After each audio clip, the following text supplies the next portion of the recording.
बिस्मिल्लाहिर्रहमानिर्रहीम। अस्सलाम वालेकुम स्टूडेंट्स, उम्मीद करता हूँ सब लोग ठीक ठाक होंगे, खैर खैरियत से होंगे, मौज मस्तियों में होंगे। इस वीडियो में हम पढ़ने वाले हैं वाटर एज सॉल्वेंट। वाटर को हम एज सॉल्वेंट क्यों यूज़ करते हैं, वाटर में ऐसी कौन सी प्रॉपर्टीज़ हैं जो इसे बेहतरीन सॉल्वेंट बनाती हैं। तो देखिए, water is the best non solvent. ये वाहिद ऐसा सॉल्वेंट है जिसमें सबसे ज़्यादा चीज़ें डिज़ोल्व हो सकती हैं, इसलिए हम इसे यूनिवर्सल सॉल्वेंट कहते हैं। That is why water is called universal solvent. इसके यूनिवर्सल सॉल्वेंट की प्रॉपर्टीज़ भी हैं, मतलब ये बेनिफिशियल भी है हमारे पास।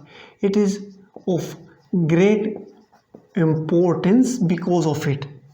और इसके डिसएडवांटेजेस भी हैं। इसके एडवांटेजेस और डिसएडवांटेजेस भी हैं। सही है, इसके एडवांटेज और डिसएडवांटेज। एडवांटेजेस के हैं ना कि water is a good solvent. So जो मिनरल वाटर होता है, जो पानी के लिए सूटेबल होता है, उसमें मिनरल्स अच्छे मिकदार में, प्रॉपर मिकदार में डिज़ोल्व हुए होते हैं। Oil on the other hand ये ज़्यादातर सॉल्युबल है, हर चीज़ अपने आप के अंदर सॉल्युबल कर सकता है, तो टॉक्सिसिटी, टॉक्सिक सब्सटेंस भी अपने अंदर डिसॉल्व कर लेता है। इसलिए इसका एडवांटेज भी है और डिसएडवांटेज भी है इसके यूनिवर्सल सॉल्वेंट।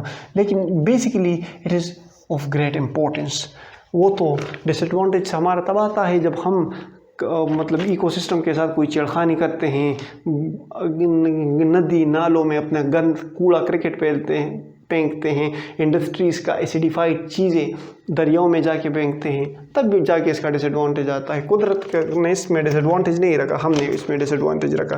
अब वाटर की जो यूनिक प्रॉपर्टी है ना, it is universal solvent. This property is because of this following properties. Water is polarity of water molecule. Polarity of water molecule.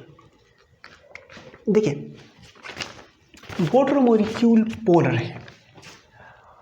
Water molecule hydrogen और oxygen के दरमियान covalent bond मौजूद है। सही है। देखो, इसके इलेक्ट्रोनेगेटिविटी 3.5 है, ऑक्सीजन की, हाइड्रोजन की 2.1 है। इनका इलेक्ट्रोनेगेटिविटी डिफरेंस 3.5 माइनस 2.1 1.4। इसका इलेक्ट्रोनेगेटिविटी डिफरेंस आ रहा है। सही है, means it is highly polar. देखो, 0.5 से जो 1.7 तक होता है, इसके दरमियान कोवेलेंट बॉन्ड होता है। 0.5 से कम होगा तो उसको हम non polar covalent bond consider करते हैं। जिस तरह हमने ऑर्गेनिक कंपाउंड्स में मीथेन, ईथेन के केस में, अल्केन्स के केस में पढ़ा, अल्काइंस के केस में 1.7 से अगर हाई होगा तो फिर वो आयोनिक बॉन्ड में कंसिडर होगा। इनका इलेक्ट्रोनेगेटिविटी डिफरेंस 1.4 आ रहा है, जो कि 1.7 के करीब है। इसका मतलब ये है कि इट इज़ हाईली पोलर। जो ऑक्सीजन है इस पर पार्शियल नेगेटिव चार्ज आएगा, ये लोन पेयर ऑफ इलेक्ट्रॉन है ऑक्सीजन की, और जो हाइड्रोजन है इस पर पार्शियल पॉजिटिव चार्ज आएगा। This is what by polarity of water, this is what we mean by the polarity of water. Water की जो हाई पोलरिटी है ना, high polarity, it is because of its high polarity that almost all ionic compounds can be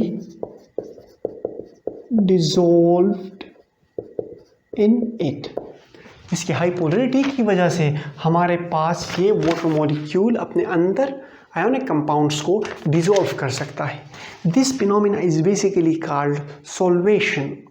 किस तरह? देखो, sodium chloride की example दे देते हैं आपको। सोडियम क्लोराइड डिसोसिएट हो जाता है Na+ और Cl- आयन। अब ये वाटर मॉलिक्यूल में जब ये Na+ बनेगा और Cl माइनस बनेगा ना,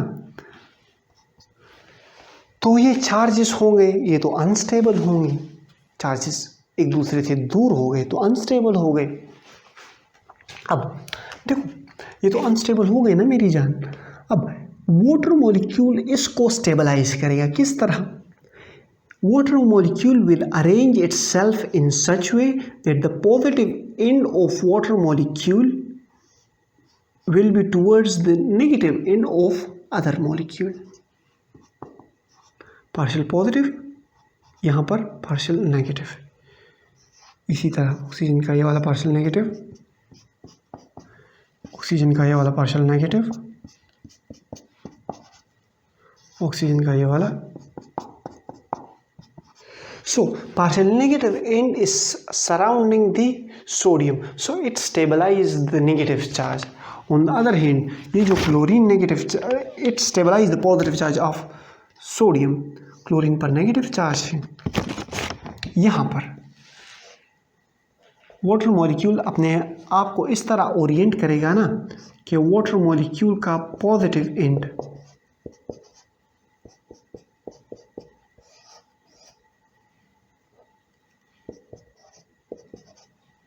वाटर मॉलिक्यूल का पॉजिटिव एंड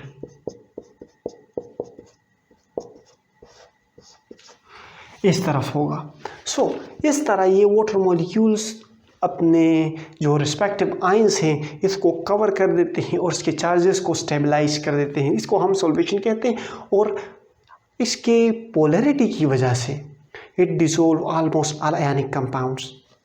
इसकी एक दूसरी प्रॉपर्टीज़ है जिसे हम कहते हैं hydrogen bonding. Hydrogen bonding, hydrogen bonding हम उसको कहते हैं ना जब हाइड्रोजन किसी high electronegative atom such as fluorine, nitrogen, oxygen, इनके लोन पेयर के साथ, इनके लोन पेयर किसे कहते हैं? लोन पेयर ऑक्सीजन में मैंने आपको यहाँ पे ड्रॉ भी किया था, ये लोन पेयर है। एक होता है बॉन्ड पेयर, एक होता है lone pair. Bond pair bond में हिस्सा लेते हैं, लोन पेयर बॉन्ड में हिस्सा नहीं लेते। तो हाइड्रोजन का जब हाई इलेक्ट्रोनेगेटिव ऑक्सीजन एटम के लोन पेयर के साथ इंटरेक्शन होता है और उसके साथ जो इंटरेक्शन के थ्रू बॉन्ड बनता है उसको हम कहते हैं हाइड्रोजन बॉन्डिंग। देखो ये एक वाटर मॉलिक्यूल है, ये एक वाटर मॉलिक्यूल हो गया, सही है। ये पार्शियल नेगेटिव, लोन पेयर, सही है। अब हाइड्रोजन बॉन्ड किस तरह बनेगा? जब ये लोन पेयर किसी और वाटर मॉलिक्यूल के हाइड्रोजन के साथ इंटरेक्ट करेगा, वाटर का, और हाइड्रो ऑक्सीजन का ये जो लोन पेयर है ये दूसरे वाटर मॉलिक्यूल के साथ इंटरेक्ट करेगा।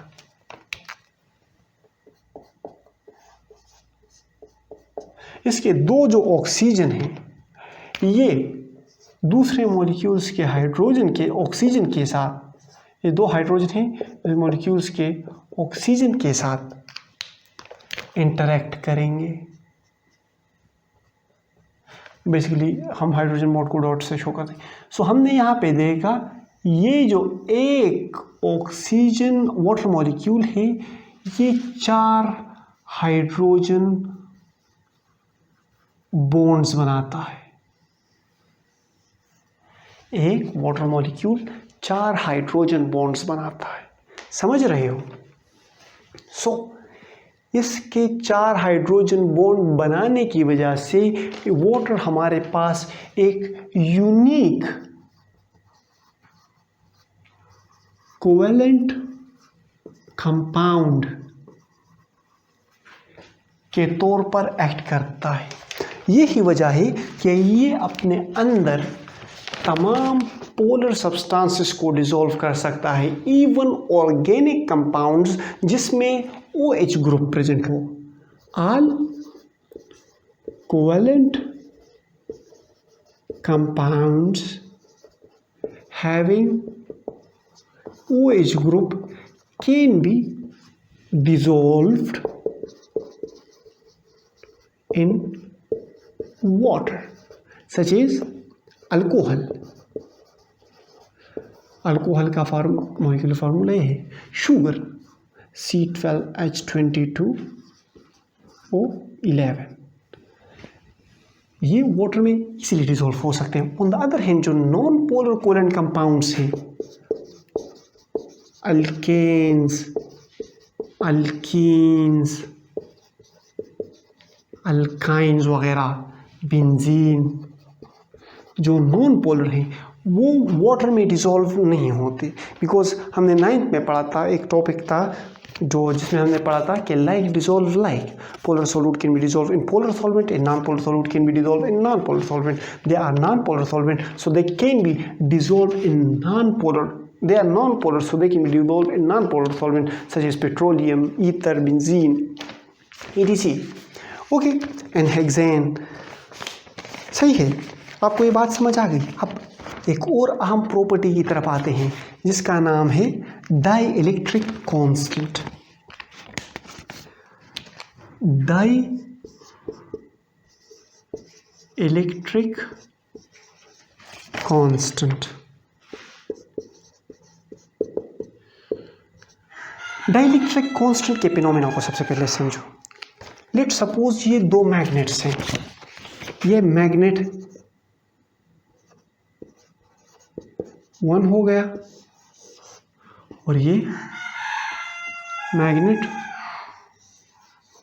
2 हो गया। अब मैग्नेट 1 और मैग्नेट 2 ये एक दूसरे के साथ इंटरेक्ट कर रहे हैं, इनके दरमियान कोई चीज़ नहीं है, सही है, वैक्यूम और हवा है इनके दरमियान। सो ये एक दूसरे के साथ एक तरह से इंटरेक्ट करेंगे। अब अगर हम इसके दरमियान लकड़ी का कोई हिस्सा डाल दें तो इन दोनों की वुड अगर इसके दरमियान हमने रख लिया तो इन दोनों की इंटरेक्शन कम होगी, सही है। सो डाइलेक्ट्रिक कांस्टेंट जो होता है it is basically the dielectric constant की अगर हम सिंपल डिफिनीशन करें so it is the relative permittivity. Dielectric constant को हम रिलेटिव परमिटिविटी भी कहते हैं। Permittivity of substance, it is the ratio of permittivity, it is the ratio of permittivity. मतलब ये जब हमने इसमें वुड रखा उसके बाद इसकी परमिटिविटी और वैक्यूम में इसकी परमिटिविटी, इसके रेशो को हम बेसिकली डाइलेक्ट्रिक कांस्टेंट कहते हैं। मतलब वुड रखने से पहले जो इसकी परमिटिविटी थी और वुड रखने के बाद जो इसकी परमिटिविटी आई उसको हमने डिवाइड किया जो वुड रखने से पहले इसकी परमिटिविटी थी। So dielectric constant is basically the relative permittivity, it is also known as the relative permittivity. Basically जो डाइलेक्ट्रिक कांस्टेंट है ना ये basically depends on, it is based on Coulombic law of attraction. Coulomb law हमें क्या कहती है कि दो चार्जेस हैं Q1 और Q2 और इनके दरमियान R डिस्टेंस है। So the force of attraction between two charges is directly proportional to the product of charges Q1 Q2, इसको आप X और Y भी कह सकते हैं, and inversely proportional to the square of the distance between them.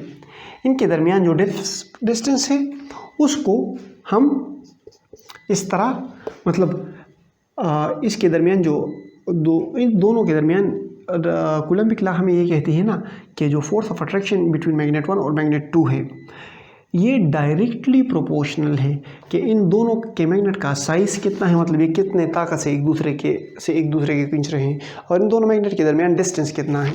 सो जो Coulombic law of attraction है ये हमें ये बताती है। अब अगर हम कांस्टेंट ऑफ प्रोपोर्शनलिटी पुट करें इसमें, so Q1 Q2 equals to R square और यहाँ पर D, ये जो D है ना ये कांस्टेंट ऑफ प्रोपोर्शनलिटी है और ये डाई इलेक्ट्रिक कांस्टेंट को शो कर रहा है। डाई इलेक्ट्रिक कांस्टेंट को शो कर रहा है। जो इनके दरमियान फोर्स ऑफ अट्रैक्शन है it is inversely proportional to dielectric constant. जितना डाइलेक्ट्रिक कांस्टेंट ज़्यादा होगा, जितना रेजिस्टेंस इन दोनों के दरमियान ज़्यादा होगी, उतना उन दोनों में फोर्स ऑफ अट्रैक्शन कम होगा। जितना हम फोर्स ऑफ रेजिस्टेंस ज़्यादा करेंगे, मतलब जितना हम वुड, अब इस 1 वुड की जगह हमने 2 वुड रख लिए, 2 वुड की जगह हमने 3 वुड रख लिए, तो फोर्स ऑफ रेजिस्टेंस ज़्यादा हो रही है, तो जो इसकी रिलेटिव परमिटिविटी है वो कम हो रही है। सो फोर्स ऑफ अट्रैक्शन इनके दरमियान कम हो रही है, ठीक है। सो ये जो डाइलेक्ट्रिक कांस्टेंट है ये फोर्स ऑफ अट्रैक्शन पर इन्वर्सली प्रोपोर्शनल करता है। अब ये दोनों एक दूसरे को खींच रहे हैं, तो ये अनस्टेबल है, मतलब इनके दरमियान अनस्टेबिलिटी ज़्यादा है। अब अगर हम इनको एक दूसरे से दूर लेके जाएं, एक को वहाँ पे रख ले या एक दूसरे को वहाँ पे, दोनों स्टेबल हो जाएंगे। या अगर हम दोनों को करीब भी रखें लेकिन इनके दरमियान कोई ऐसी चीज़ डाल दें जिसकी वजह से एक दूसरे के साथ इंटरेक्शन नहीं कर पाएँ, तो तब भी ये स्टेबल होंगे। और हमें पता है कि यूनिवर्स हर चीज़ में स्टेबिलिटी चाहती है। तो यहाँ पर आप देख लें, जो वाटर मॉलिक्यूल है ये सोडियम और क्लोरीन को एक दूसरे से दूर कर रहा है और साथ ही साथ इन दोनों के इंटरेक्शन के लिए रेजिस्टेंस प्रोवाइड कर रहा है। सो जिसकी वजह से इनके दरमियान इंटरेक्शन कम होगी और ये सोडियम और क्लोरीन स्टेबल रहेंगे, मतलब वाटर में डिसॉल्व रहेंगे। अब अगर ये परमिटिविटी कम होती तो ये एक दूसरे को की तरफ खींच जाते। वाटर की जो रिलेटिव परमिटिविटी है H2O, the relative permittivity of water is 80, जो कि काफ़ी हाई है। वाटर की रिलेटिव परमिटिविटी हाई होने की वजह से water is a good solvent, सही है। तो अब सॉल्वेंट अगर सॉल्वेंट की रिलेटिव परमिटिविटी कम हो, सही है, रिलेटिव परमिटिविटी कम हो, वो इतना रेजिस्टेंस प्रोवाइड ना करें कि सोडियम और क्लोरीन को एक दूसरे के से दूर रखें, तो जाहिर सी बात है सोडियम और क्लोरीन एक दूसरे के साथ वापस कंबाइन होंगे और वापस हमारे साथ साल्ट प्रेसिपिटेट हो जाएगा। जबकि वाटर में इस तरह नहीं होता, it's because of its high permittivity. समझ रहे हो? अच्छा, ये तो हो गया आपके वाटर इज यूनिवर्सल सॉल्वेंट, मतलब वाटर यूनिवर्सल सॉल्वेंट हमारे पास क्यों है हमने डिटेल से एक्सप्लेन किया। हाइड्रोजन को भी तो देखो ना, जालिम इंसान क्या क्या कर रहा है। मैं आपको एक बात बताऊं, अगर ज़िंदगी में आपने बनना है ना, तो अगर आपने ज़िंदगी में हाइड्रोजन ही बनना है ना, तो फ्लोरीन की तलाश करो, सही है, क्योंकि फ्लोरीन आपको मजबूती से पकड़े रखेगा, आपको छोड़ेगा नहीं हर जगह, हर एरे गैरे न तो खेरे के लिए छोड़ेगा नहीं। और क्लोरीन अगर दूसरी तरफ साइड पे हम बात करें, क्लोरीन को जैसे ही कोई बेहतर मिलेगा तो मैं साइड पे छोड़ देगा और ख़ुद चला जाएगा, सही है। तो ज़िंदगी में जब भी किसी रिश्ते की तलाश करनी हो ना, तो अगर आप हाइड्रोजन हो तो फ्लोरीन की तलाश करें। समझ रहे हो? ये तो आपका वो था, क्या कहते हैं उसे, केमिस्ट्री थी। Solvent, water is the solvent, हमने पोलरिटी ऑफ मॉलिक्यूल पढ़ लिया, हमने वाटर की हाइड्रोजन बॉन्डिंग पढ़ ली, इसकी डाइलेक्ट्रिक कांस्टेंट पढ़ लिया, जिसकी वजह से हमें पता चला कि Y water is a good solvent. बस अब आपसे इजाज़त चाहेंगे, हंसते रहें, मुस्कुराते रहें, दिलों का ख्याल रखें, खुशियाँ बांटें, लास्ट में सब्सक्राइब करें। अल्लाह हाफ़िज़।